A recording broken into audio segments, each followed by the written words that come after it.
पहले क्लास में हम आप लोग को बताए थे विखंडन, और विखंडन में बताए थे कि विखंडन दो प्रकार का होता है, द्विविखंडन और बहुविखंडन। थोड़ा सा जो बच्चे नहीं आए थे समझ लीजिए। मान लीजिए यह एक जीव है, आप लोग समझ रहे होंगे ये कौन सा जीव है। क्या कभी देखें? अमीबा। अमीबा देखें। चूंकि अमीबा का होता क्या है, उसकी आकृति निश्चित नहीं होती, मतलब इर्रेगुलर इंसेक्ट, मतलब अनियमित आकार का होता है।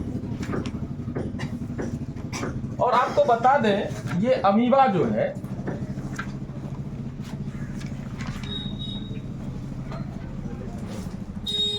एक कोशिकीय जीव होता है।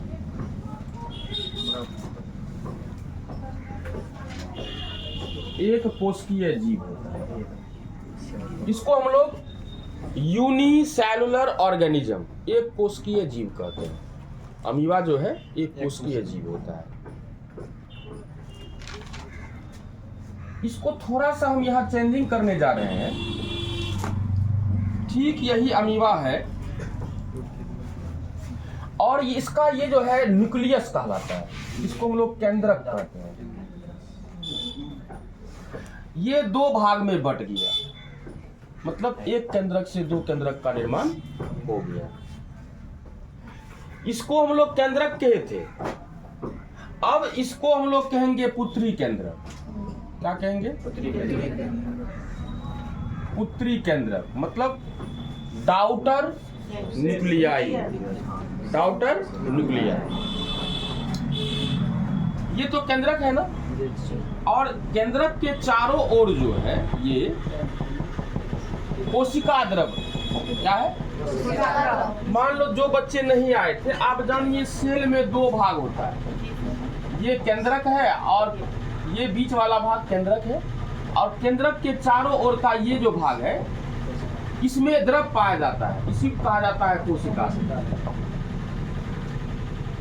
अब ये एक कोशिकीय जीव अमीबा जो है, जब केंद्रक में विभाजन हो गया, इसके बाद कोशिका द्रव में विभाजन होगा, मतलब ये द्रव जो है इधर रह जाएगा, ये द्रव इधर रह जाएगा, और ये दोनों जो है ये अलग हो जाएगा। हमने इसको एक कोशिकीय जीव कहा था ना, ये एक कोशिकीय जीव है। इसको क्या देख रहे हैं कि दो भाग में विभाजित होकर के एक जीव से कितना जीव का निर्माण हो गया? दो जीव का निर्माण हो गया। तो आपको इससे पहले क्लास में हम लिखाए थे द्विविखंडन किसको कहते हैं। द्विविखंडन नाम पर ध्यान दीजिए। द्विविखंडन ये विखंडन का प्रकार है, ये विखंडन का प्रकार है ना, इसलिए द्विविखंडन में मैंने परिभाषित किया था कि उस प्रकार का विखंडन जिसमें जीव दो खंडों या भागों में विभाजित होता है, क्या कहलाता है। तो आप यहाँ अमीबा को देखें ना कि दो खंड में विभाजित होकर के दो अमीबा का निर्माण कर दिया। तो अमीबा के शरीर में इस दो केंद्रक को क्या कहते थे? पुत्री केंद्रक। अब एक अमीबा से दो अमीबा बन गया, तो ये दोनों अमीबा को क्या कहेंगे? पुत्री अमीबा। क्या कहेंगे? पुत्री अमीबा। तो इस प्रकार से जो है एक जीव जो है दो भाग में विभाजित होकर के दो नया जीव को उत्पन्न कर देता है, और इसी दो नया जीव को क्या कहते हैं हम लोग? नया संतति कहते हैं। क्या ये तो आपको हम बताए थे कि द्विविखंडन की परिभाषा क्या होती है, और अमीबा में द्विविखंडन के विधि के द्वारा जो है अलैंगिक प्रजनन की क्रिया होती है, ये तो बताए थे। लेकिन अमीबा में जो है द्विविखंडन विधि द्वारा जो अलैंगिक प्रजनन होता है वो कैसे होता है? बात उठता है ना। अब कैसे होता है कहने का अर्थ ये है, क्या ये अमीबा जो है इसी तरह से जैसे हम किए दो केंद्रक में बांटे फिर दो भाग में बांट दिए, ऐसे हो जाता है? तो कुछ तो कारण होता होगा जिससे कि एक कोशिका से दो कोशिका का निर्माण होता है। अरे पान दुकान बज रहा है क्या है? बात हम कहाँ थे?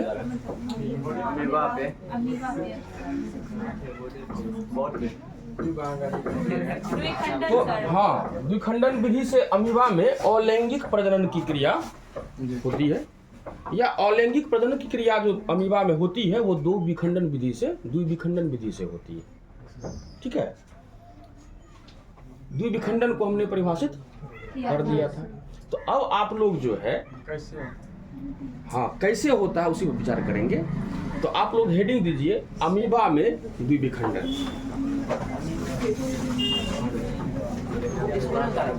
नहीं,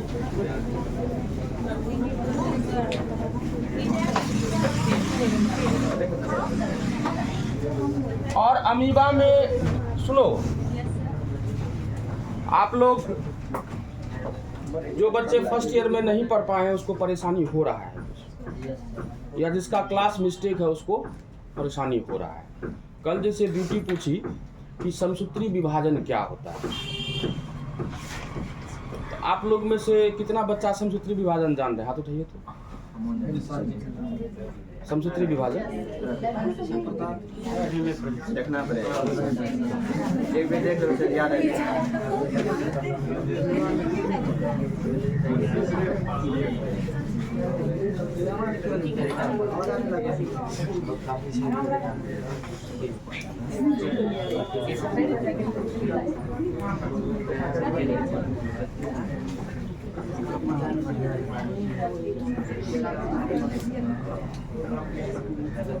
थोड़ा सा हम फोकस कर रहे हैं, ठीक है ना। ये एक्स्ट्रा क्लास आपका हम समझाने के लिए कर रहे हैं, क्योंकि ये बात का हर हमेशा 10+2 में चर्चा होते रही, असूत्री विभाजन, समसूत्री विभाजन, ठीक है ना। कल जो है ये बच्ची बोली तो हम समझे कि नहीं, इसका मतलब है इसको जानकारी नहीं दिया गया। तो ये देखिए, नहीं हेडिंग नहीं देना है, आप लोग इत्मीनान से समझिए, ठीक है ना। ये कोशिका है, मान लीजिए हम लोग का कोशिका। अच्छा बताइए, तो आप लोग में से कितना बच्चा गुणसूत्र का नाम सुने? गुणसूत्र सब सुने, अच्छी बात है। अगर गुणसूत्र का नाम सुने हैं तो बताइए, तो गुणसूत्र कहाँ पाया जाता है? केंद्रक में। अब केंद्रक कहाँ पाया जाता है? कोशिका के बीच में, मध्य में। तो ये जो है हम लोग का कोशिका है और ये केंद्रक है।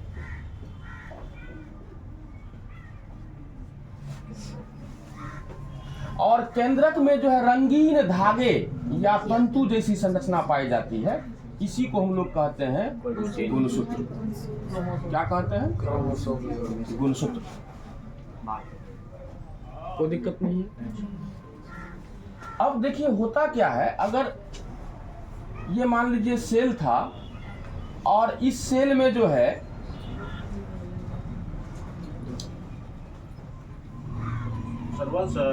जी जी नमस्कार सर, पूर्वी आई है कि नहीं? वो बायो नहीं करती है, नहीं बायो मिंटी है ना। यस सर, आ जाएंगे। सर कल भी आए थे। कल भी आए थे, कल आई थी। 1 मिनट आपका हम डिस्टर्ब है बाबू, सबको यूट्यूब दे दो। अभी लीजिए देने के लिए आप ये लोग लाओ, यहाँ लाओ। हम जो है after finishing of my class I will distribute to the all student. This is your responsibility. ठीक है बस। तो ये सेल था, सबसे अल्लाह नहीं, सेल के बीच में जो ये केंद्रक है ये 2 भाग में बटा है। देखिए बटा है ना। और आपको बताए थे केंद्रक के चारों ओर क्या होता है? कोशिका द्रव्य। क्या होता है? इसको हम लोग कोशिका द्रव्य कहते हैं।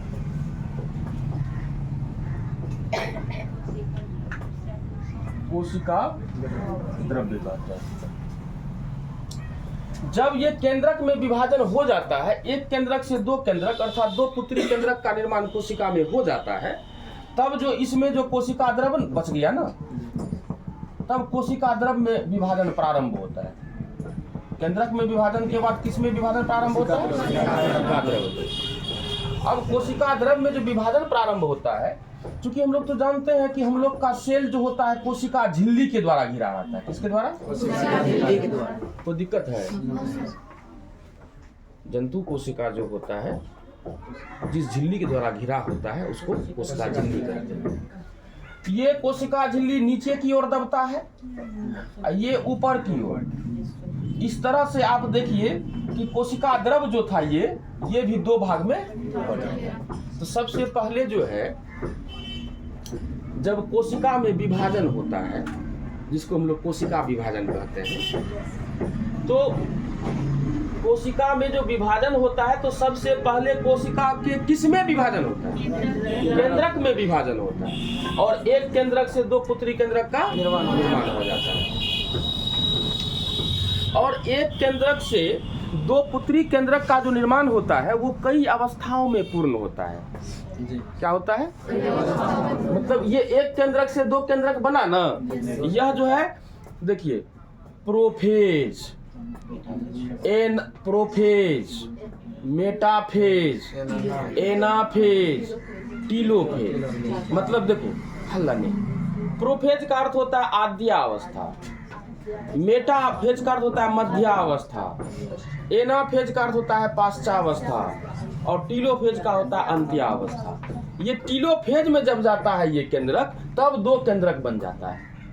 इसका मतलब केंद्रक का विभाजन जो होता है कोशिका के अंदर वो कई अवस्थाओं में क्या होता है? पूर्ण होता है। केंद्रक का विभाजन कई अवस्थाओं में पूर्ण होता है, जो कि फर्स्ट ईयर के क्लास में हम सेल डिवीजन कोशिका विभाजन में बताए थे। अभी उतना हमने बताएंगे, मतलब उतना ही अभी हम बताएंगे आपको, जो कि आपको 10+2 में जो है ना आपको हेल्प कर देगा। अब देखिए एक केंद्रक से दो केंद्रक का निर्माण हो गया, उसको कहते हैं केंद्रक में विभाजन, उसको कहते हैं कैरियोकाइनेसिस। अब ये कोशिका द्रव्य में विभाजन जो होता है उस क्रिया को कहते हैं साइटोकाइनेसिस। साइटोप्लाज्म मतलब क्या होता है? कोशिका द्रव्य। कोशिका द्रव्य में विभाजन होता है तो इसलिए उसी के नाम के आधार पर रख दिया साइटोकाइनेसिस। तो आप लोग को पूछेगा केंद्रक में विभाजन की क्रिया को क्या कहते हैं? कैरियोकाइनेसिस। कोशिका द्रव्य में विभाजन क्रिया क्या कहते हैं? साइटोकाइनेसिस। इसका मतलब कोशिका विभाजन में दो क्रियाएं होती है। पहले कैरियोकाइनेसिस मतलब केंद्रक का विभाजन होता है। कैरियोकाइनेसिस जब हो जाता है अर्थात एक केंद्रक से दो केंद्रक जब बन जाता है तो उसके बाद जो होता है कोशिका द्रव्य में विभाजन क्रिया, उसको कहते हैं साइटोकाइनेसिस। तो कोशिका का विभाजन जो होता है अर्थात कोशिका विभाजन जो होता है उसमें दो ही क्रियाएं होती है। कौन कौन सा? Karyokinesis, cytokinesis. मतलब केंद्रक में विभाजन और कोशिका द्रव्य में विभाजन। देखिए केंद्रक में विभाजन हुआ तो एक केंद्रक से दो केंद्रक बन गया, फिर कोशिका द्रव्य में विभाजन हुआ, फिर कोशिका द्रव्य भी दो भाग में बट गया। अब देखिए इस तरह से एक सेल बन गया, इस तरह से इधर का सेल इधर बन दिखा रहे हैं, इधर का सेल इधर। इसका मतलब एक कोशिका से कितना कोशिका बना? दो कोशिका। और ये क्या है बोले तो बीच में ये क्या है? ये क्या है? केंद्रक है। केंद्रक के अंदर क्या है? अच्छा बोलिए तो किस कोशिका से ये दो कोशिका बना है? कम से कम उंगलियों ऊपर करके कहिएगा ये कोशिका से। तो इस कोशिका से ना दो कोशिका बना, तो जिस कोशिका से बना है उसको कहते हैं हम लोग जनक कोशिका। क्या कहते हैं? जनक कोशिका। और जो कोशिका बना है ना उसको कहते हैं पुत्री कोशिका। क्या कहते हैं? पुत्री कोशिका। क्या कहते हैं? पुत्री कोशिका। कोई दिक्कत? यहाँ तक में किसी को परेशानी? अब यहाँ देखिए आप लोग ही आंसरिंग कीजिएगा। बताइए ये जो कोशिका है हम लोग का बोले थे, हम लोग का कोशिका है मतलब मनुष्य का कोशिका है ना। किसका कोशिका है? मनुष्य का कोशिका है। अच्छा बताइए तो मनुष्य के कोशिका में गुणसूत्र की संख्या कितनी होती है?